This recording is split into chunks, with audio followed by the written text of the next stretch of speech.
Bienvenue à tous pour cette conférence sur l'intelligence artificielle, sur comment tester des intelligences artificielles. Je vois qu'il y a plein de monde. Alors, avant de commencer, je vais peut-être faire quelques déçus. Aujourd'hui, je ne vais pas parler de LLM, d'accord ? Donc, je ne parlerai pas d'intelligence artificielle générative dans ce talk-là.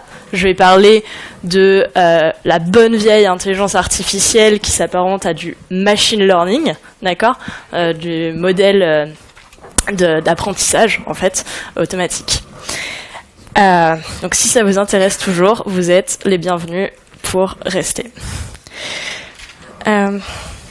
Donc, à propos de moi, juste pour me présenter rapidement, je m'appelle Sarah Guidalia. J'ai fait un doctorat en informatique que j'ai terminé en début d'année, la première semaine de janvier de cette année. Maintenant, je travaille en tant qu'indépendante en intelligence artificielle notamment.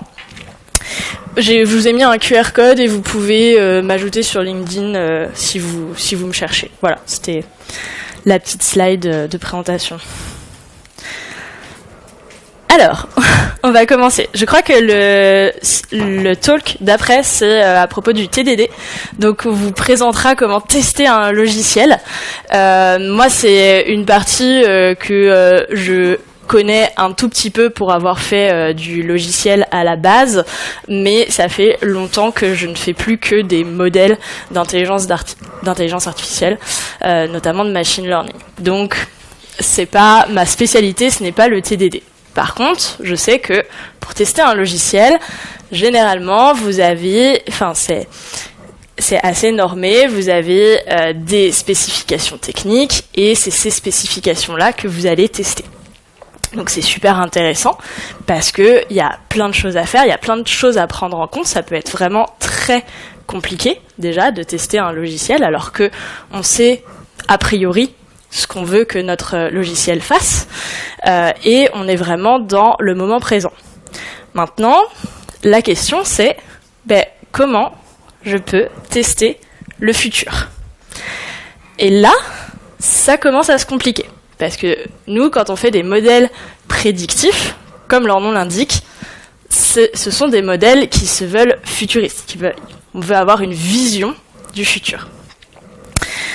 Alors, comment je fais pour tester le futur ? Parce que je n'ai a priori aucune connaissance de ce que va être le futur. Je peux peut-être demander à Nostradamus de m'aider à tester le futur, mais je suis pas certaine que toutes les prédictions de Nostradamus soient vraiment corrélées avec le futur. On a donc quelques petits soucis. On peut en avoir 1, 2 ou 3. Je ne sais pas si vous avez regardé récemment la série The Free Body Problem sur Netflix. C'est un petit peu notre souci. C'est que y a des problèmes, on va dire, qui sont déterministes, qui sont entre guillemets faciles à résoudre. Le problème a 2 corps. Donc Newton l'a résolu il y a plusieurs siècles de ça, et il a trouvé donc les trajectoires, de corps en mouvement avec les trajectoires des planètes, etc., etc. Ça, on est capable de le faire. Maintenant, quand on rajoute un 3e corps, ou plus d'ailleurs, ça devient beaucoup plus compliqué. On arrive à ce genre de modélisation. Donc on a un point de départ, et puis après, ça part un peu dans tous les sens. Et encore, là, ça va, parce qu'on connaît les conditions initiales. On sait que nos 3 points, au départ, on connaissait les positions de départ, et ensuite, on est capable de faire des modélisations pour connaître leur position à un temps donné. C'est un problème qui est quand même assez difficile, parce que pendant des siècles et des siècles, on a essayé de trouver des solutions à ce problème-là. Il y a des grandes approximations qui sont faites, mais si je ne connais pas les conditions initiales de mon problème, patatras, je ne vais pas savoir où mes trajectoires se positionnent. Et d'ailleurs, c'est un problème dans la série, parce que les héros ne savent pas comment leur monde va évoluer, et enfin les extraterrestres plutôt, ne savent pas comment leur monde va évoluer. C'est un petit peu le même problème pour les sextants. Donc les sextants, c'est quand je suis en navigation et que je veux prendre un cap, et ben si je règle mal mon sextant, je peux vite me tromper. Et si j'ai une petite erreur d'angle, je peux vite partir dans une mauvaise direction. Je vais vous illustrer ça.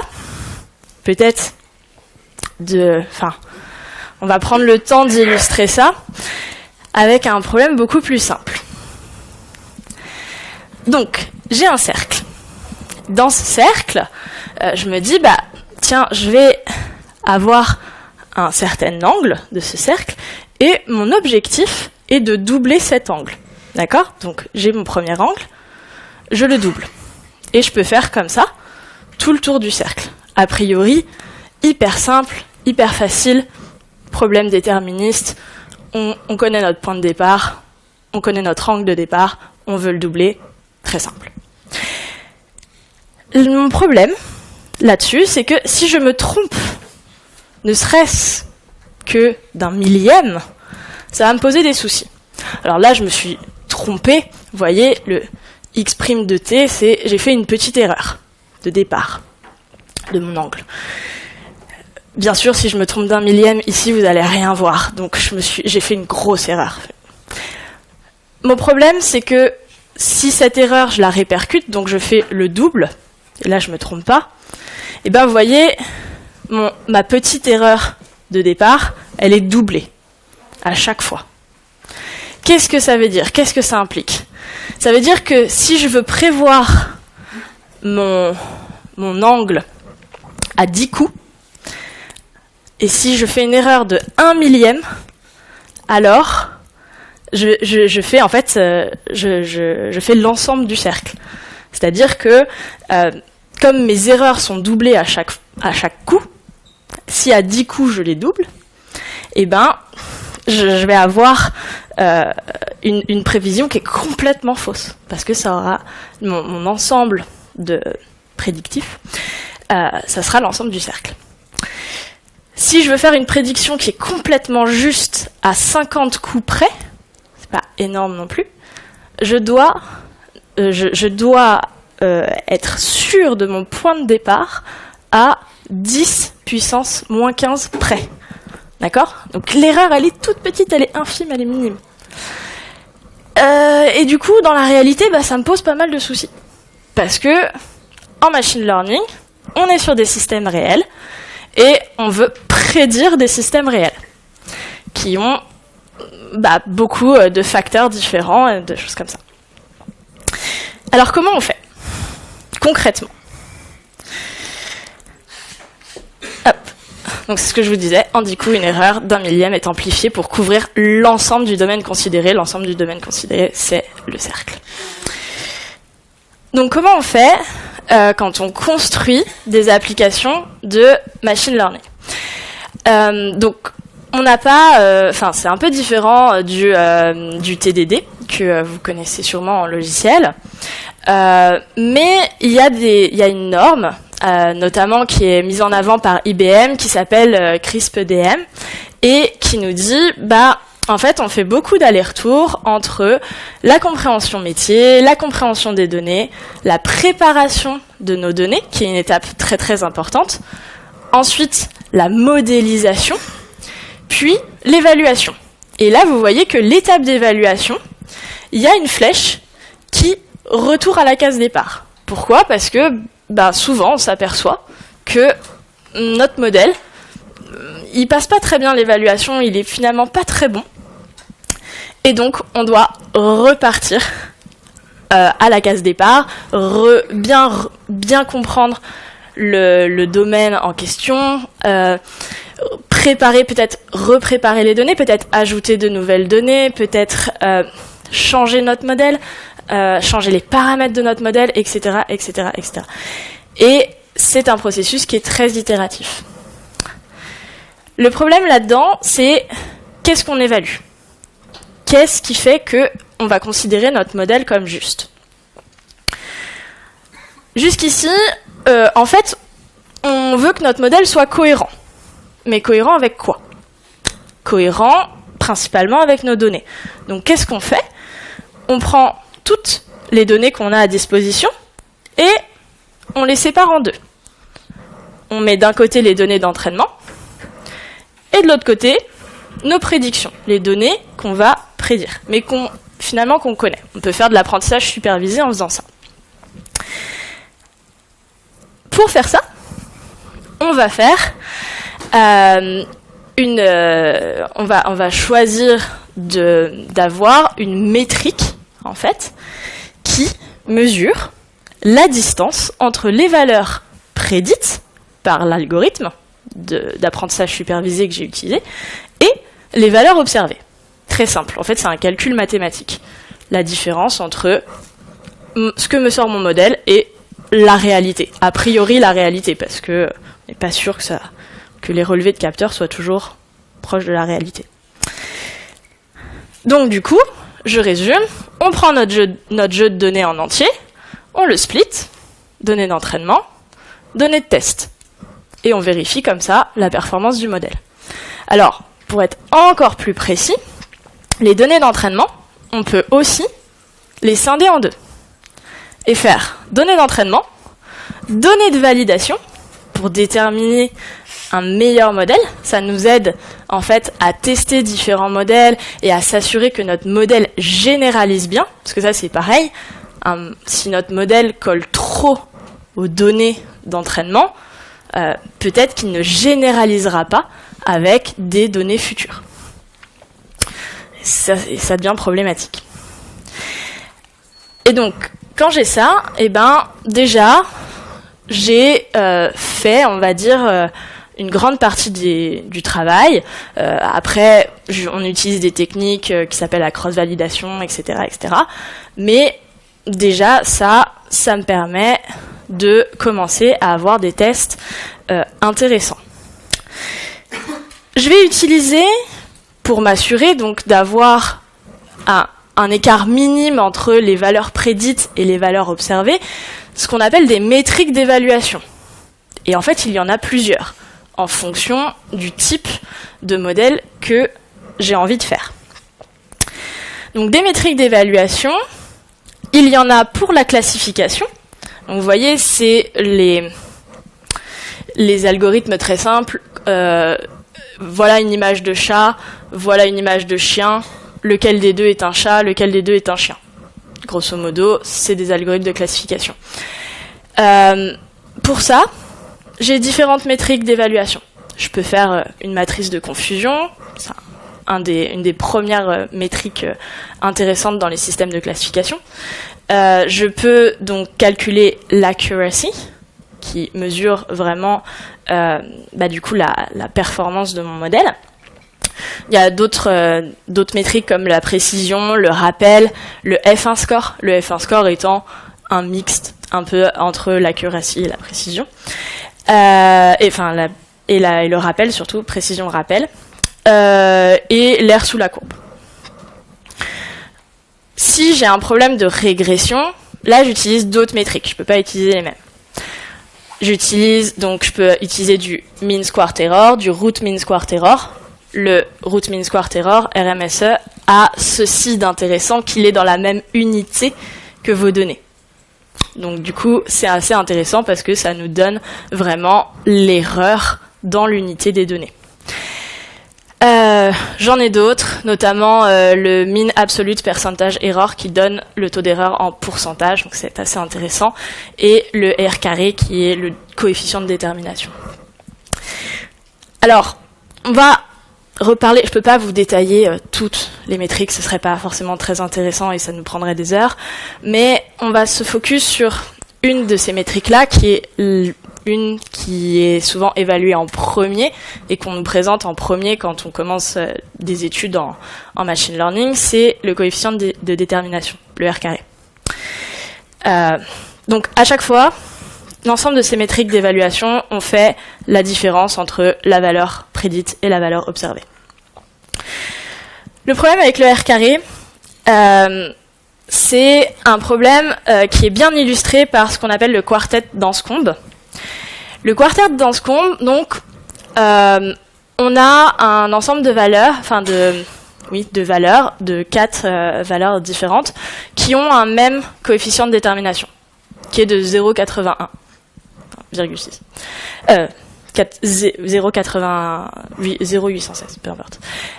Donc ça veut dire que notre coefficient de détermination, si je le traduis, c'est que 81,6%, on a un modèle qui présente un bon coefficient de détermination. Okay. Il est assez haut, il est proche de 1, voire même très proche de 1. Pourtant, si j'observe les données, voilà ce que ça me donne. Donc, mon modèle, c'est la droite bleue, à chaque fois. On voit que sur le premier modèle, donc en haut à gauche, le modèle est pas si mal. Les données se répartissent un petit peu, de part et d'autre de la droite. Et il y a même quelques points, il y a 5 points qui sont pile sur cette droite-là. Sur celui d'à côté, à droite, on voit que les données sont complètement différentes. Pourtant, en fait, la régression linéaire qu'on en tire est exactement la même. Encore en dessous, sur la gauche, on a un modèle qui, en fait, diffère pas mal des données parce qu'on a une donnée qui est ce qu'on peut appeler un outlier, qui est tout en haut. Et si elle n'était pas là, on voit que notre droite, elle serait un peu plus vers le bas, et qu'elle serait vraiment plus corrélée aux données. Pareil, on a à droite un modèle qui va pas du tout, parce que on a un outlier là aussi. Et en fait, les données, notre droite devrait être complètement verticale, si on n'avait pas cet outlier là. Donc, ça c'est une bonne illustration du problème. C'est pas parce que j'ai une métrique, notamment donc le coefficient de détermination qui est bonne, qui semble bonne, que j'ai un bon modèle qui fit bien avec mes données. Il faut investiguer plus que ça. On peut regarder des graphiques, mais on peut aussi utiliser d'autres métriques. Ce que je vous propose de faire, c'est de nous intéresser à la cohérence. La cohérence, ça implique d'avoir aussi des connaissances métiers et d'ajouter des connaissances métiers dans l'évaluation de nos modèles de machine learning. Ici, c'est un papier de recherche où les auteurs ont ajouté ce paramètre-là. Et ils se sont aperçus de quelque chose. Donc vous avez en ordonnée le RMSE, Root Mean Squared Error. Plus il est petit, mieux c'est. Meilleur est notre modèle. Et en abscisse, vous avez le gain en cohérence. Donc là, plus il est haut, mieux c'est. Ici, on voit que ce modèle-là, il a un RMSE qui est plus haut que les autres. Donc, a priori, il est moins bon, on ne va pas le sélectionner. Si on avait utilisé juste le RMSE, on ne l'aurait pas sélectionné. Ce n'est pas le meilleur modèle. Par contre, on aurait très certainement sélectionné celui-ci, qui est finalement tout en bas, qui a un très bon RMSE. En ajoutant la dimension de cohérence, on s'aperçoit que c'est peut-être pas le modèle le plus intéressant pour nous, parce que il a un bon RMSE par rapport aux autres modèles, mais il n'est pas cohérent. Il a une cohérence de 0. Donc, l'idée, c'est d'ajouter cette dimension de cohérence et finalement de se dire, en fait, non, le modèle intéressant à choisir, c'est celui-ci, celui qui est encadré en vert. Et donc, vous ajoutez, au-delà d'une métrique simple de mesure de distance par rapport aux données passées, une mesure de cohérence qui va s'ajouter pour sélectionner le bon modèle. Donc, si je reprends ma slide de tout à l'heure, la cohérence, c'est un rapport logique entre deux parties distinctes, les données d'entraînement, les prédictions, et puis si je vais ajouter à mes données d'entraînement des connaissances. Et là, ça devient plus compliqué. Comment est-ce que je fais pour ajouter des connaissances dans mes données d'entraînement, à mes données? Donc, on a dit que on avait on mesurait la distance entre les valeurs prédites et les valeurs observées tout à l'heure. Et ben là, on peut ajouter une nouvelle dimension, donc à la fonction de perte LData, je vais aussi ajouter LKnowledge, donc pour ajouter des connaissances en fait. Et donc ce que je vais faire, c'est que LKnowledge sera formé de l'ensemble des connaissances que je veux ajouter dans mon système. Donc, je suis sûr de certaines choses. Par exemple, il y a des lois de physique auxquelles je ne peux pas déroger, parce que on en est certain, par observation, par calcul, par ce que vous voulez. On veut que notre modèle suive ces lois de la physique. Pas possible autrement. Pareil, on peut aussi imaginer ajouter des lois, vraiment des lois humaines qu'on a faites, et dire à notre modèle, ça, tu ne peux pas y déroger, parce que c'est la réglementation, c'est comme ça. Et tout ça nous donne, en fait, ce qu'on va appeler un score d'incohérence qu'on va essayer de minimiser le plus possible. Sur les données, on essayait de minimiser l'erreur entre la valeur observée et la valeur prédite. Et bien là, ce qu'on va essayer de minimiser, c'est l'incohérence vis-à-vis des connaissances qu'on a. Donc notre modèle doit être le moins incohérent possible, finalement. Et ce qu'on va faire pour faire ça, c'est qu'on va transformer les connaissances en contraintes sur notre modèle. Alors, il y a différentes manières d'ajouter ces connaissances-là. En premier lieu, dans les données d'entraînement. Parce que souvent, on a des données pour entraîner qui sont fausses. Et il faut les nettoyer. Enfin, il faut s'assurer qu'elles ne soient pas fausses, il faut s'assurer qu'elles sont bien cohérentes avec les connaissances qu'on a du domaine, la compréhension du métier qu'on a, etc., etc. Alors, c'est à double tranchant, c'est très difficile, le nettoyage, c'est pas la partie la plus simple des problèmes de modélisation, mais c'est une partie qui est extrêmement importante. Je peux faire ce qu'on appelle du knowledge embedding, c'est-à-dire ajouter des connaissances dans des vecteurs, enfin via des vecteurs, dans les données d'entraînement. Et ensuite utiliser ça avec des réseaux de neurones pour finalement ajouter mes connaissances. Je peux aussi les ajouter directement dans l'architecture du modèle. Il y a quelques modèles de réseaux de neurones qui font ça. C'est beaucoup à l'état de recherche aussi encore. Mais ça existe. Je peux aussi les ajouter dans la fonction de perte de mon modèle, notamment donc quand on utilise un réseau de neurones. Et ça, c'est vraiment dans la phase d'apprentissage même du modèle. Je vais le contraindre. Je vais lui dire, OK, tu apprends avec ces données-là, mais par contre, tu dois respecter toutes ces contraintes-là. Donc en fait, je le contrains très fortement pour que les résultats finaux soient en adéquation avec les connaissances que je lui ai passées. Et puis bien sûr, il y a aussi l'étape finale, donc, dans les résultats finaux, d'évaluer finalement mon modèle d'intelligence artificielle. Je vais évaluer bien sûr la cohérence dont je vous ai parlé, et quand je parle de cohérence, c'est aussi grâce aux connaissances métiers. Et je peux aussi, dans mon évaluation, ajouter une dimension explicative. Est-ce que je suis en capacité d'expliquer les sorties de mon modèle, qui sont parfois des boîtes noires? Ça, c'est très important, notamment si on est dans le domaine de la santé ou de la défense, ce genre de domaine, c'est hyper important de savoir expliquer son modèle. Or, un logiciel, on peut l'expliquer, très souvent, généralement. On peut dire, voilà, on a fait ça, il y a des spécifications, etc., on les a suivies, c'est très clair. Un modèle d'intelligence artificielle, vous confiez vos données à un réseau de neurones, il vous ressort des choses, et des fois, vous savez pas trop pourquoi il vous sort ces choses-là. Pourquoi ces résultats-là par rapport aux données que vous lui avez données à manger.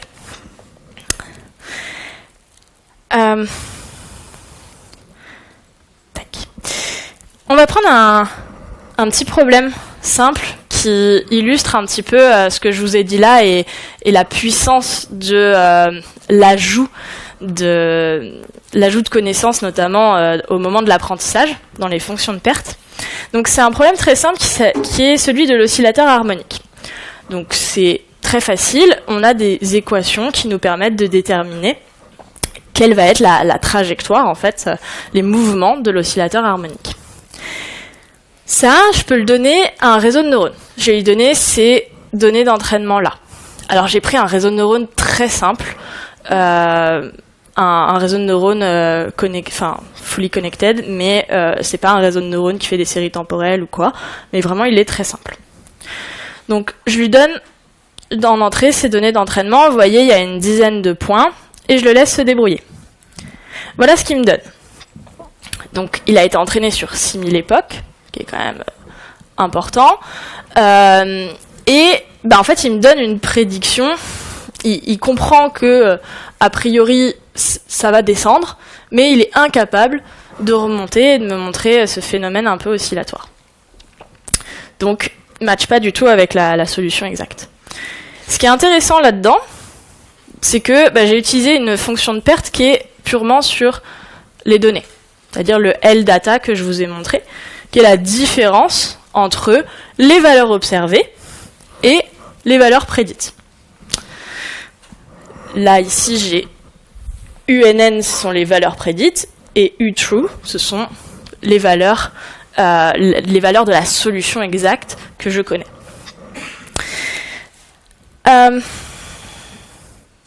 Du coup, en termes de métriques, j'ai un RMSE de 0,53, mais j'ai un score d'incohérence, parce que j'avais calculé le score d'incohérence aussi, de 28,8, donc qui est un peu important, et qui est dû au fait que, effectivement, passer mes données d'entraînement, j'ai un modèle qui il fait pas n'importe quoi, mais il colle pas du tout avec la solution que je recherche. Nous, pour l'oscillateur harmonique, on connaît des solutions sous forme d'équations différentielles, donc on a de la connaissance là-dessus. Et l'idée, c'est de se dire, moi, si je dis à mon réseau de neurones de suivre cette équation différentielle, est-ce que ça va modifier quelque chose? Est-ce que ça va changer? Est-ce qu'il va être meilleur? Eh bien, la réponse est oui. C'est-à-dire que là, j'ai toujours l'époque 6000, et j'ai simplement ajouté cette équation différentielle dans la fonction de perte de mon réseau de neurones. J'ai rien modifié des autres paramètres de mon réseau de neurones. C'est-à-dire qu'il a toujours le même nombre de couches cachées, il a toujours le même nombre de neurones, etc. etc. Vraiment, aucune modification là-dessus. Simplement changer le paramètre d'ajouter la fonction de perte. Donc, la fonction de perte, qu'est-ce que je fais? J'ai toujours au-dessus, vous voyez, c'est toujours la même fonction de perte avec l'écart entre les valeurs prédites et les valeurs observées. Mais j'ai ajouté une équation qui représente l'équation différentielle de l'oscillateur harmonique. Et là, j'ai des meilleurs résultats. Rapidement, voilà, j'ai calculé aussi le score RMSE qui, là, pour le coup, est beaucoup plus bas, et un score d'incohérence qui est minime, finalement. Donc, c'est une bonne nouvelle, mon modèle n'est pas incohérent. Je peux faire à peu près la même chose sur un cas plus réel et plus concret, qui est à propos de la science des matériaux et notamment du point de rupture de l'acier. Donc, vous savez, en science des matériaux, on a souvent besoin de connaître le moment où un objet va se rompre. Là, l'acier, c'est assez connu, mais dès que vous inventez un nouveau matériau, vous êtes obligé de faire des tests pour savoir à quel moment il va se rompre. Ces tests, parfois, sont très coûteux. Si votre matériau a un certain coût de fabrication et que vous êtes obligé de casser 100 000 objets pour avoir le test complet, ça devient vite compliqué.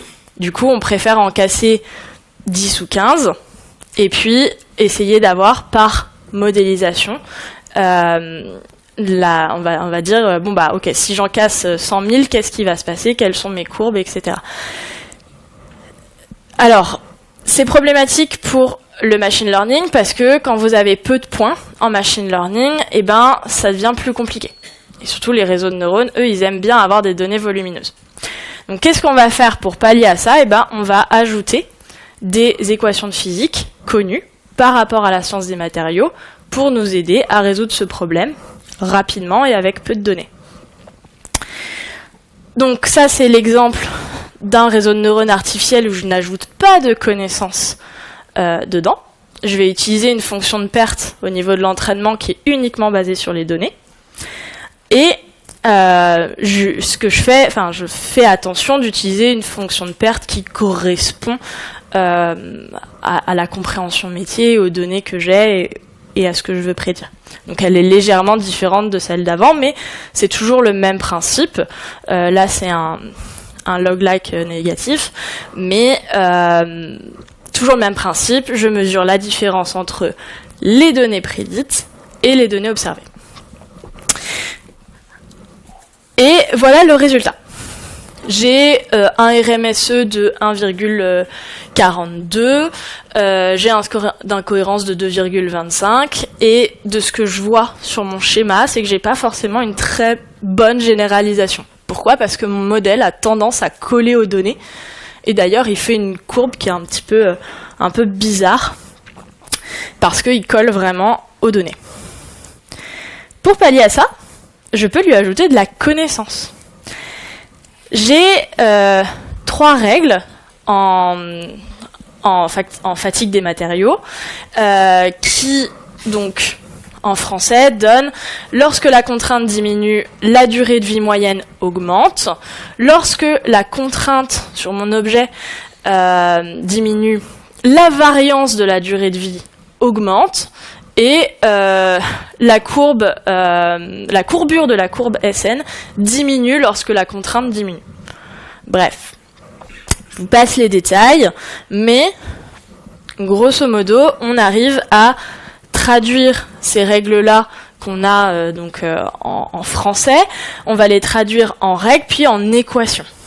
Et c'est ces équations-là qu'on va donner dans notre modèle. Donc en fait, je pars de cohérence, j'essaye de traduire ça en équation, si possible en équation différentielle, c'est encore plus facile, là c'est le cas, et je vais ajouter ça dans ma fonction de perte. Donc, qu'est-ce que je fais ? Je reprends ma loss function de tout à l'heure, LData, que vous voyez ici à gauche, et je lui ajoute donc mes trois connaissances en fait, LK1, LK2, LK3, qui correspondent à chaque fois aux règles qu'on a vues tout à l'heure. Ça me donne un truc comme ça. Donc LK1, LK2, LK3, ça se traduit en équation et ça donne ce genre de choses. Okay ? Alors, effectivement, il y a du retraitement par rapport à ce qu'on a énoncé tout à l'heure en français. Il faut des fois un peu se creuser la tête pour se dire ok, qu'est-ce que je cherche ? Je cherche à minimiser des choses, etc., etc. Mais ça nous donne ça.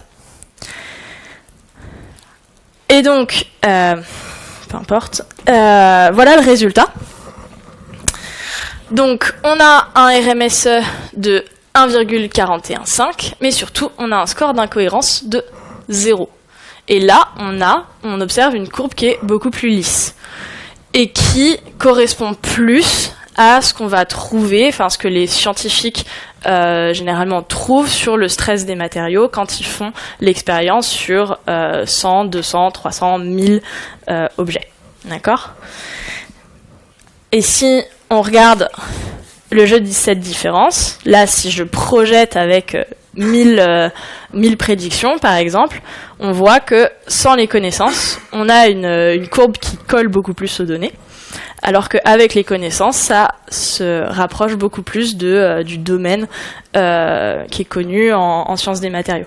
Et ça, c'est quelque chose que j'ai pu discuter avec notamment un spécialiste de sciences des matériaux qui m'a confirmé qu'effectivement, c'était plus la courbe de droite qui était retrouvée quand ils font leurs expérimentations à grande échelle.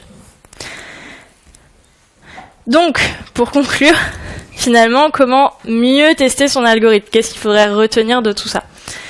Déjà, il faut varier les métriques de performance.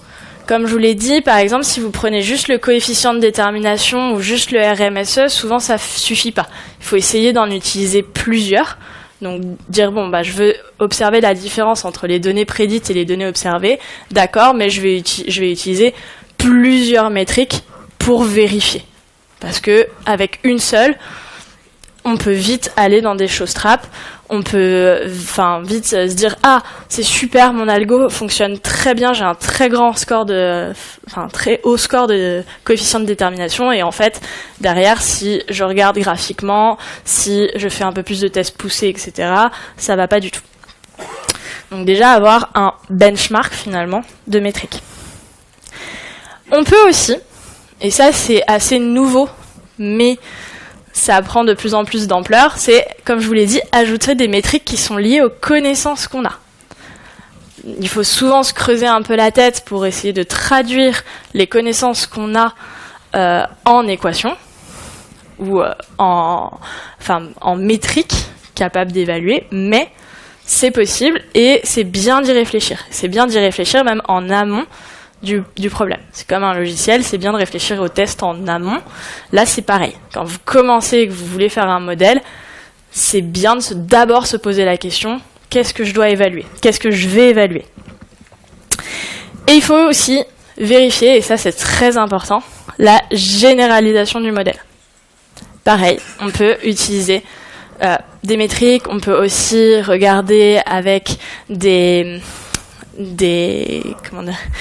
on peut aussi regarder pour l'explicabilité de mon modèle et voir si ça généralise bien derrière. Et bien sûr, à la fois on utilise différentes métriques, mais aussi on teste différents modèles. Souvent, on commence par un modèle baseline, très simple, très facile, et puis ensuite, on fait des modèles de plus en plus compliqués. Un bon exemple de ça, c'était une compétition qui a eu lieu cette année. Et, c'est un papier qui a été sorti dans une conférence importante qui s'appelle NeurIPS. En fait, les auteurs proposent ici vraiment un benchmark de métriques différentes. Certaines vraiment orientées, donc machine learning, en fait, data, donc performance vis-à-vis des données avec l'accuracy. Le speed up, donc est-ce que le modèle est assez performant en termes de temps? Ça c'est pareil, c'est très important, notamment pour des modèles complexes, de savoir s'ils sont performants en termes de timing. Parce que s'ils prennent à chaque fois 4 jours pour sortir des résultats, c'est peut-être moins intéressant qu'un modèle qui prend 4 secondes et qui fait peut-être un tout petit peu plus d'erreurs, mais peu. Ils ont aussi ajouté donc une dimension physique, donc en fait des connaissances liées à la physique, et ils évaluent si le modèle est en capacité, les prédictions sorties par ce modèle sont en adéquation avec les lois physiques. Et ensuite, ils ont aussi des métriques qui sont relatives à la généralisation. Donc savoir si je vais un peu changer mes données, j'ai des nouvelles données, est-ce que ça généralise bien ou pas? Ou est-ce que ça colle trop aux données? Ça, c'est super important. Et donc ça nous sort un score global pour chaque modèle. Et là, ce qui est intéressant, c'est que les auteurs, bien évidemment, font un ranking de plusieurs modèles. Donc on évalue aussi les modèles vis-à-vis d'autres modèles, notamment de baseline, de modèles. Par exemple, le modèle NeurEcho qui est tout en bas, finalement, c'est un peu le modèle... on a une baseline AFC, qui a un score global de 32%. Si votre modèle fait moins de 32%, c'est vraiment qu'il est pas très bon. Et les autres sont tous au-dessus. Voilà, bon, ça fait 40 minutes. Je vous remercie de votre attention. Je laisse un peu de place aux questions si vous en avez. J'y répondrai avec grand plaisir. Oh là. Pas de questions. Oui. Je connais pas bien le training des modèles, mais je me demandais... Ouais. Oui, bonjour. Est-ce que vous pouvez en dire un peu plus sur ce score de cohérence ? Enfin, en quoi ça diffère juste d'une autre métrique ? Enfin, c'est quoi en fait ? Ok. Je n'ai pas très bien compris. Ok, ça marche. Alors, la métrique de base, en fait, quand on fait du machine learning, c'est de simplement regarder les données, parce que c'est ce qu'on a à disposition. Un score de cohérence, c'est un peu différent, parce que là, on s'interroge sur plutôt la partie métier et la compréhension métier, et on se dit, tiens, moi, je sais que mon modèle doit respecter certaines règles. Alors souvent, en tout cas moi, là où j'ai plus travaillé, c'est des modèles qui doivent respecter certaines règles de physique. On ne peut pas faire n'importe quoi. Et donc l'idée, c'est de construire un score en disant tu dois minimiser ce score d'incohérence, tu dois faire en sorte que les résultats que tu prédis sont en adéquation avec les lois physiques. Pas juste la différence entre des données prédites et des données observées, donc je vais un peu plus loin que juste les données, j'ajoute des connaissances et je dis est-ce que je suis en adéquation avec ces connaissances-là. Je sais pas si j'ai répondu à la question. Oui, ça va.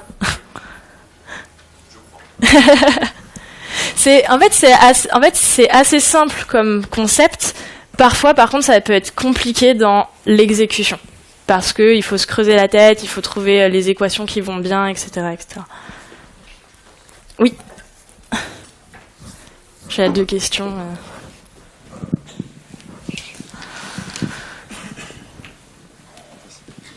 Pour rebondir sur la question sur le score de cohérence, en fait, moi je comprends qu'au final, vous avez plus de données et que vous mettez sur le score de cohérence. Mais alors pourquoi est-ce que vous ne les mettez pas en entrée directement lors de l'entraînement ? Donc, est-ce qu'on appliquerait le score de cohérence directement sur les données et pas sur la phase d'apprentissage ? C'est ça, oui. Ouais. Alors, on peut. C'est le schéma que je montrais au départ. On peut tout à fait se dire ça. Et effectivement, c'est un bon point. Maintenant, des fois, c'est un petit peu plus complexe que ça. Parce qu'on peut avoir des données des fois, il peut se passer qu'on nettoie correctement nos données, mais que quand même les résultats de notre modèle peuvent être incohérents pour certaines raisons. Et en fait, finalement, il y a pas, on peut faire les deux. On peut faire, on peut aussi, des fois dans le nettoyage, il y a des choses qui peuvent nous échapper, ou voilà. Donc oui. On peut clairement le faire dans les données d'entraînement. Mais c'est pas parce qu'on a toutes nos données d'entraînement parfaitement nettoyées qu'on va avoir un modèle qui prédit parfaitement les choses. Donc ça veut dire que les connaissances que vous rajoutez, ça se base pas forcément sur les données ? Ça extrapole un peu ? Ça peut parfois extrapoler un petit peu. Après, c'est aussi souvent des équations différentielles.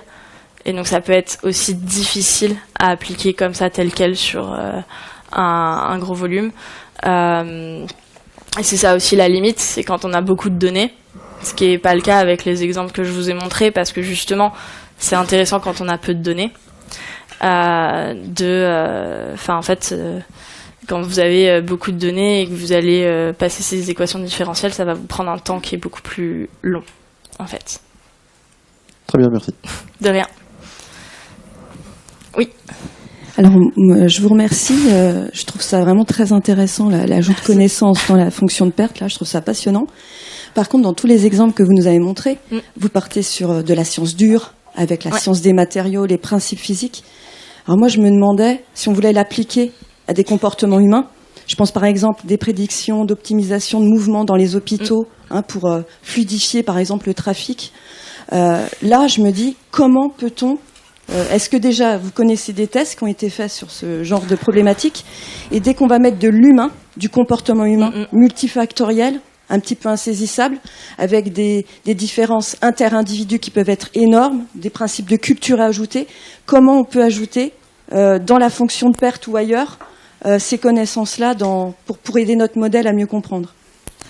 Alors c'est une question qui est très intéressante. Forcément, c'est des modèles qui sont beaucoup plus complexes à mettre en place.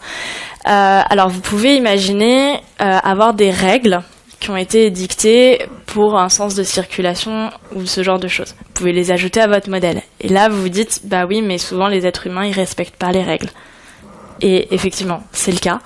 Il n'y a pas vraiment de solution à ça, parce qu'à partir du moment où vous respectez pas les règles, de toute façon votre modèle il peut pas savoir que vous faites n'importe quoi et que vous respectez pas les règles. On peut donner, et c'est ça aussi la beauté des modèles, c'est d'avoir une espèce de caractère aléatoire et dire bon bah il y a peut-être un certain pourcentage qui respectera pas la règle, et donc du coup tu peux aussi optimiser comme ça et dire au modèle voilà la règle, voilà les X% qui ne vont pas la respecter. Et faire ce genre de choses. Mais oui, c'est plus compliqué. C'est beaucoup plus compliqué. Et de toute façon, en fait, il n'y a pas de solution. Enfin, les modèles, ce sont des approximations. Il n'y aura jamais de solution concrète et géniale à des problèmes aussi complexes que ça. C'est une réponse qui n'est pas vraiment une réponse. C'est ça. Au niveau des données, est-ce que vous avez traité des sujets aussi qui essayent de voir l'alchimie entre différentes variables? Parce que dans les données qu'on a, on ne sait jamais si les données qu'on a sont les données pertinentes, les variables qui vont vraiment être utiles à la prédiction. C'est ça. Et souvent, la question que je me pose très souvent, c'est est-ce qu'il y a des calculs ou des tests qui ont été faits sur l'alchimie entre variables? C'est-à-dire que quand on en a une, elle peut être très importante, on l'associe à une autre. Ça peut faire un cocktail, un peu comme le cocktail des médicaments dans le corps. Est-ce que ça, vous avez déjà traité ces problèmes, vous, pendant votre doctorat ou pendant vos études sur les modèles? Alors normalement c'est quelque chose qu'on fait vraiment de base quand on commence à regarder les données, et au niveau de la compréhension métier, du nettoyage des données, c'est l'analyse des corrélations déjà entre variables. Il y a des modèles qui sont très sensibles, c'est-à-dire que vous avez des modèles, si vous avez deux variables qui sont très corrélées, vous allez souvent faire un choix de dire je lui donne ce facteur-là et pas l'autre, parce que s'il a ces deux facteurs corrélés, ça va l'embrouiller et ça va être compliqué pour lui. Les réseaux de neurones, c'est un peu différent parce qu'ils savent prendre en charge différentes variables qui vont être très corrélées. Des fois, il est possible qu'on ait un facteur qui ne soit pas beaucoup corrélé, ou en tout cas qui n'ait pas une corrélation linéaire avec le résultat, nos données, enfin les données qu'on veut prédire. Et pour autant, ce facteur-là est important. Et en fait, des fois, nous, êtres humains, on n'est pas forcément en capacité de comprendre pourquoi et de savoir pourquoi et de connaître l'aléa que ce facteur-là va engendrer. Mais le réseau de neurones, lui, il est fait pour ça, en fait. Il est fait pour tirer mathématiquement des indications de ce genre de facteurs-là, qui, en tout cas, nous, a priori, ne nous semblent pas intéressants. Et c'est là que, des fois, après travail du modèle, explication, etc., les personnes vont se dire « Ah tiens, finalement, ce facteur-là me semblait pas intéressant, et en fait, dans mon modèle, il l'est. » Et voilà.